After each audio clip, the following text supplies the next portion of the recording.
प्रणाम सभी को। आइए आज गीता के अध्याय 13 और श्लोक 28 से शुरू करते हैं। सन्म पश्यन् हि सर्वत्र समवस्थितमीश्वरं न हिंस्त्यात्मनात्मानं ततो याति परागतिम। मतलब क्योंकि सब जगह समरूप से स्थित ईश्वर को समरूप से देखने वाला मनुष्य अपने आप से अपनी हिंसा नहीं करता, इसीलिए वह परम गति को प्राप्त हो जाता है।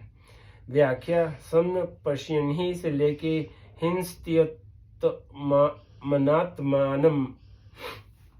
जो मनुष्य स्थावर जंगम जड़ चेतन प्राणियों में ऊंच नीच योनियों में तीनों लोकों में समान रीति से परिपूर्ण परमात्मा को देखता है अर्थात उस परमात्मा के साथ अपनी अभिन्नता का अनुभव करता है, वह अपने द्वारा अपनी हत्या नहीं करता।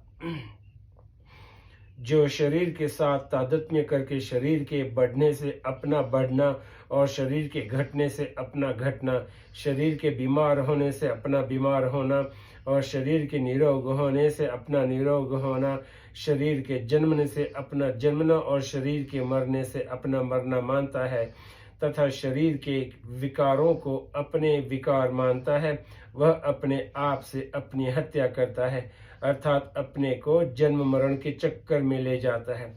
परंतु जिसकी दृष्टि शरीर की तरफ से हटकर केवल सर्वव्यापक सबके शासक परमात्मा की तरफ हो जाती है, वह फिर अपनी हत्या नहीं करता अर्थात जन्म मरण के चक्कर में नहीं जाता, अपने में संसार और शरीर के विकारों का अनुभव नहीं करता। वास्तव में अपने आप की मतलब स्वरूप की हत्या अर्थात अभाव कभी कोई कर ही नहीं सकता और अपना अभाव कभी हो भी नहीं सकता तथा अपना अभाव करना कोई चाहता भी नहीं। वास्तव में नाशवान शरीर के साथ तादात्म्य करना ही अपनी हत्या करना है, अपना पतन करना है, अपने आप को जन्म मरण में ले जाना है। ततो याति परागतिम।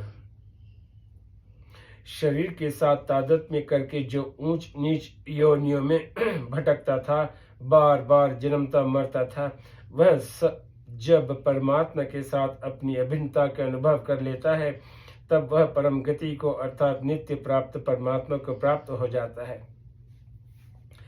मार्मिक बात, परमात्मा तत्व सब देश में है, सब काल में है, संपूर्ण व्यक्तियों में है, संपूर्ण वस्तुओं में है, संपूर्ण घटनाओं में है, संपूर्ण परिस्थितियों में है, संपूर्ण क्रियाओं में है।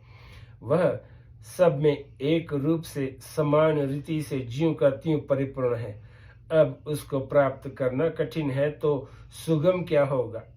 जहाँ चाहो वहीं प्राप्त कर लो।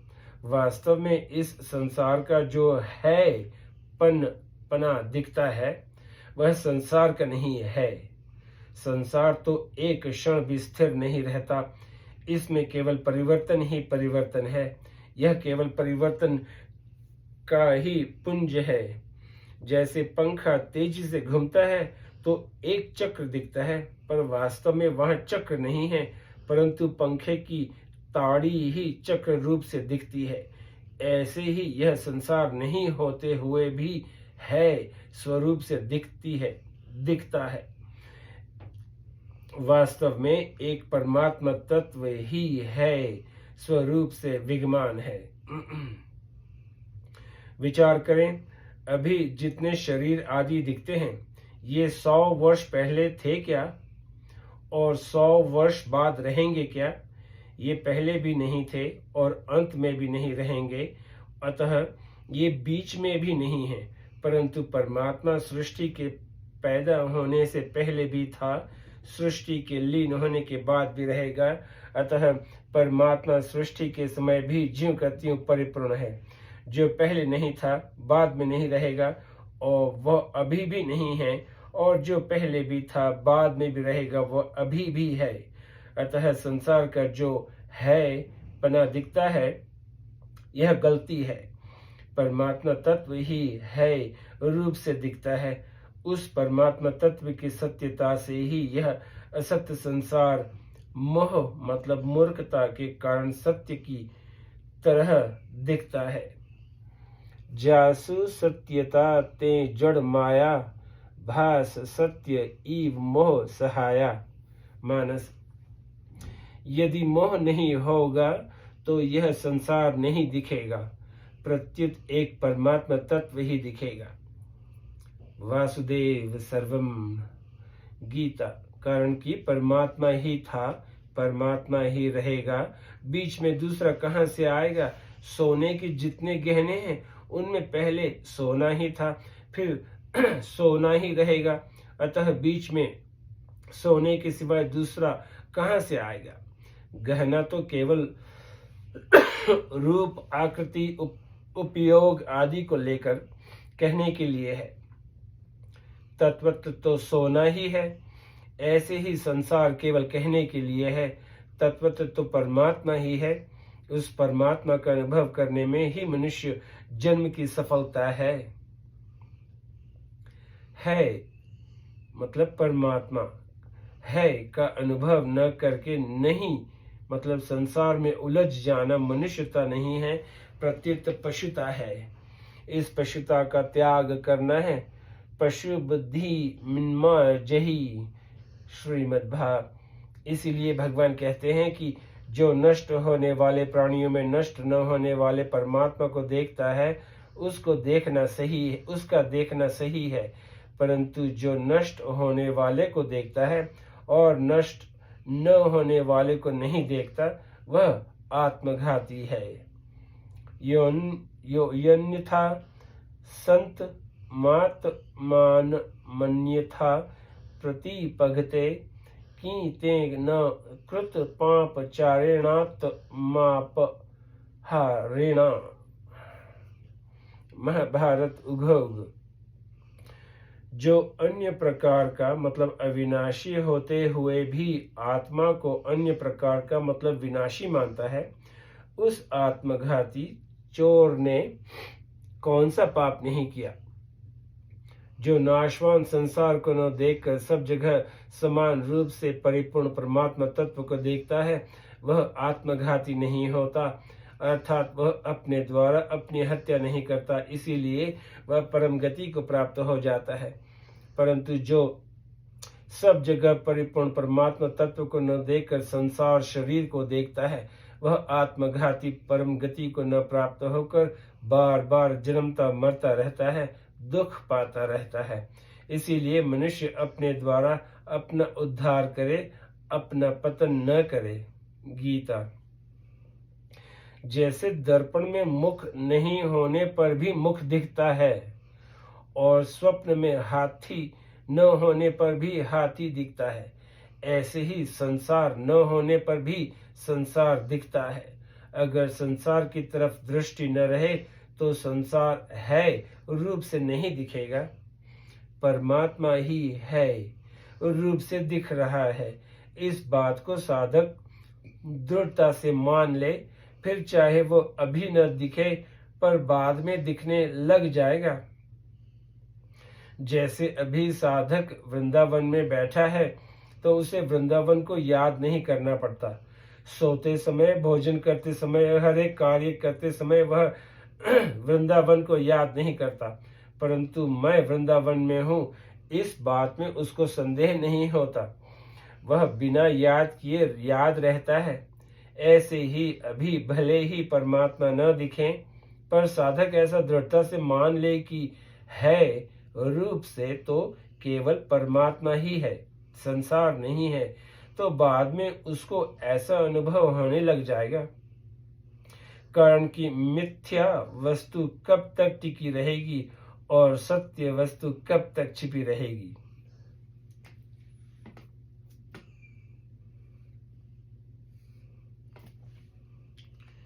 अब श्लोक 29 से शुरू करते हैं। संबंध इसी अध्याय के 26वें श्लोक में भगवान ने क्षेत्र और क्षेत्रज्ञ के संयोग की बात बताई। इस संयोग से छूटने के दो उपाय हैं।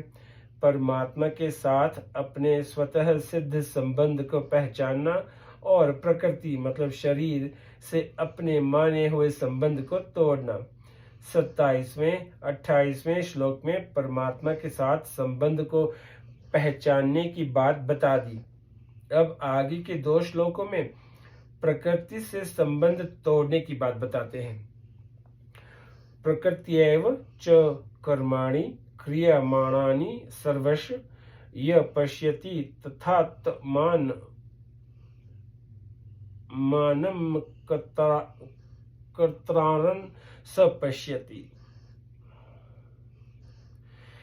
जो संपूर्ण क्रियाओं को सब प्रकार से प्रकृति के द्वारा ही की जाती हुई देखता है और जो अपने आप को अकर्ता देखता मतलब अनुभव करता है, वही यथार्थ देखता है। जो संपूर्ण क्रियाओं को सब प्रकार से प्रकृति के द्वारा ही की जाती हुई देखता है और अपने आप को अकर्ता देखता है, वही यथार्थ देखता है। व्याख्या प्रकृत्यैव च कर्माणि क्रियमाणानि सर्वश। वास्तव में चेतन तत्व स्वतः स्वाभाविक निर्विकार सम और शांत रूप से स्थित है। उस चेतन तत्व परमात्मा की शक्ति प्रकृति स्वतः स्वाभाविक क्रियाशील है। उसमें नित्य निरंतर क्रिया होती रहती है। प्रकर्षेण कारणं भावे ल्युट इति प्रकृति। यद्यपि प्रकृति को सक्रिय और अक्रिय 2 अवस्थाओं वाली मतलब सर्ग अवस्था में सक्रिय और प्रलय अवस्था में अक्रिय कहते हैं, तथापि सूक्ष्म विचार करें तो प्रलय अवस्था में भी उसकी क्रियाशीलता मिटती नहीं है। कारण कि जब प्रलय का आरंभ होता है तब प्रकृति सर्ग अवस्था की तरफ चलती है। इस प्रकार प्रकृति में सूक्ष्म क्रिया चलती ही रहती है। प्रकृति की सूक्ष्म क्रिया को ही अक्रिय अवस्था कहते हैं, क्योंकि इस अवस्था में सृष्टि की रचना नहीं होती। परंतु महासर्ग में जब सृष्टि की रचना होती है तब सर्ग के आरंभ से सर्ग के मध्य तक प्रकृति सर्ग की तरफ चलती है और सर्ग का मध्य भाग आने पर प्रकृति प्रलय की तरफ चलती है।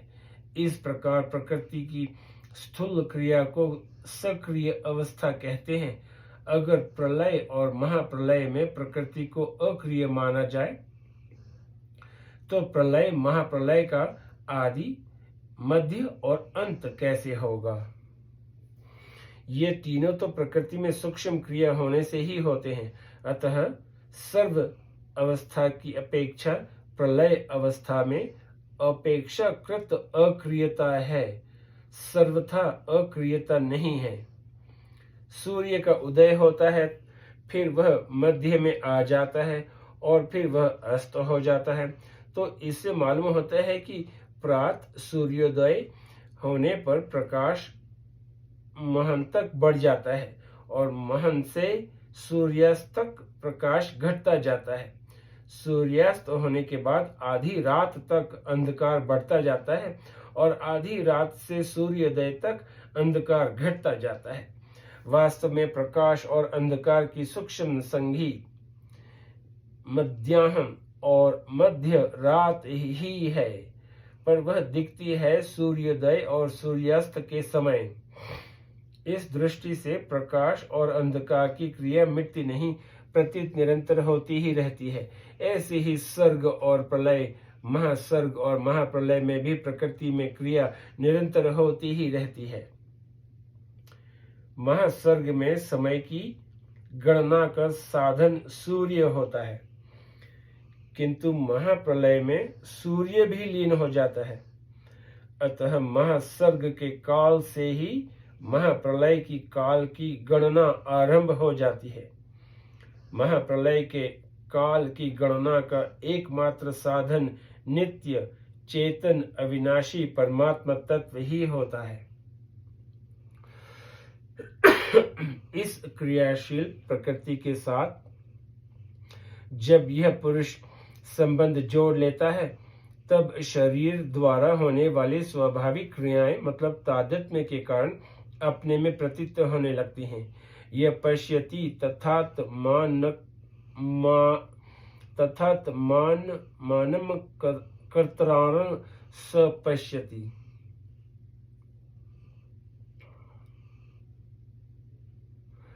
प्रकृति और उसके कार्य स्थूल, सूक्ष्म और कारण शरीर में खाना पीना, चलना फिरना, उठना बैठना, घटना बढ़ना, हिलना डुलना, सोना जागना, चिंतन करना, समाधिस्थ होना आदि जो कुछ भी क्रियाएं होती हैं वे सभी प्रकृति के द्वारा ही होती हैं, स्वयं के द्वारा नहीं, क्योंकि स्वयं में कोई क्रिया होती ही नहीं। ऐसा जो देखता है अर्थात अनुभव करता है वही वास्तव में ठीक देखता है, कारण कि ऐसा देखने से अपने में कृतत्व अकृतत्व मतलब अकर्तापन का अनुभव हो जाता है। यहाँ क्रियाओं को प्रकृति के द्वारा होने वाली बताया है, कहीं गुणों के द्वारा होने वाली बताया है और कहीं इंद्रियों के द्वारा होने वाली बताया है। ये तीनों बातें एक ही है। प्रकृति सबका कारण है, गुण प्रकृति के कार्य हैं और गुणों का कार्य इंद्रियां हैं। अतः प्रकृति, गुण और इंद्रियां, इनके द्वारा होने वाली सभी क्रियाएं प्रकृति के द्वारा होने वाली ही कही जाती हैं। आपका बहुत बहुत शुक्रिया। आज यहीं पे समाप्त करता हूँ, फिर कल श्लोक 30 से शुरू करेंगे। शुक्रिया, नमस्ते।